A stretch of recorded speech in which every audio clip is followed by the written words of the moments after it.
Hello guys, എനിക്കിവിടെ പറയാനുള്ളത് ഞാൻ ടിൻഡർ ഡേറ്റ് എന്നും പറഞ്ഞു പാർട്ട് 1ഉം പാർട്ട് 2ഉം വീഡിയോ ഇറക്കിയതാണ്. സോ അത് കഴിഞ്ഞിട്ട് ഞാൻ ലാസ്റ്റ് ഒരു വീഡിയോ അല്ലെങ്കിൽ അടുത്തൊരു വീഡിയോയിൽ ഫേസ് റിവീലൊക്കെ ചെയ്ത് അങ്ങനെ ക്ലോസ് ആക്കാം എന്നുള്ള കാര്യത്തിലാണ് നിന്നിരുന്നത്. പക്ഷേ ആ വീഡിയോ എല്ലാം സ്റ്റോപ്പായി പോയതിൻ്റെ മെയിൻ കാര്യം ഈ ഒരു കമൻ്റാണ്. ഈ കമൻ്റ് ഇട്ടവനെ കുറിച്ച് ഒന്നും പറയില്ല, കാരണം അവൻ്റെ നിലവാരം അത്രേ ഉള്ളൂ. ഞാനും ഈ കാണുന്ന ഇതിലെ പെൺകുട്ടിയായിട്ട് ഏകദേശം 6 വർഷത്തോളം റിലേഷനിലാണ്. ഞങ്ങൾ രണ്ടുപേരും കൂടെ പ്ലാൻ ചെയ്താണ് ഇങ്ങനൊരു വീഡിയോ ഇറക്കിയത്. ബട്ട് എനിക്ക് പറയാനുള്ളത്, ഇത് കണ്ടിട്ട് എനിക്കോ അല്ലെങ്കിൽ ഈ പെൺകുട്ടിയുടെ വീട്ടുകാർക്കോ ഇതിനെതിരെ എന്ത് വേണമെങ്കിലും തിരിച്ചു പറയാനോ പ്രതികരിക്കാനോ ഞങ്ങൾക്ക് പറ്റും. ബട്ട് ഞാൻ അതല്ല ഏറ്റവും കൂടുതൽ ഇവിടെ പറയാൻ വേണ്ടിയിട്ട് വന്ന മെയിൻ കാര്യം. എന്തുകൊണ്ട് ഒരു പെൺകുട്ടീനെ മാത്രം ലക്ഷ്യമിട്ട് ഇങ്ങനെ ഒരു സംസാരം നടക്കുന്നു? അത് ഇപ്പോഴും ഈ ഒരു വീഡിയോയിൽ മാത്രമല്ല, പല വീഡിയോകളിലും പെൺകുട്ടികളെ മാത്രം പറയും.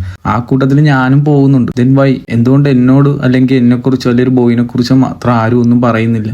ഒരു പെൺകുട്ടി മറ്റൊരു ആൺകുട്ടിയായിട്ട് കറങ്ങാൻ പോകുന്നതോ ഫുഡ് കഴിക്കാൻ പോകുന്നതോ ചെയ്തു കഴിഞ്ഞാൽ അതുമാത്രം വലിയൊരു കുറ്റമായിട്ട് കാണുന്ന ഒരു സമൂഹമാണ് ഇപ്പോഴും നിലനിൽക്കുന്നത്. മാറാൻ സമയമായി. പറഞ്ഞിട്ട് കാര്യമില്ല, നമ്മുടെ കേരളത്തിൽ ഇപ്പോഴും ഇങ്ങനെയൊക്കെ തന്നെയാണ് നടക്കുന്നത്.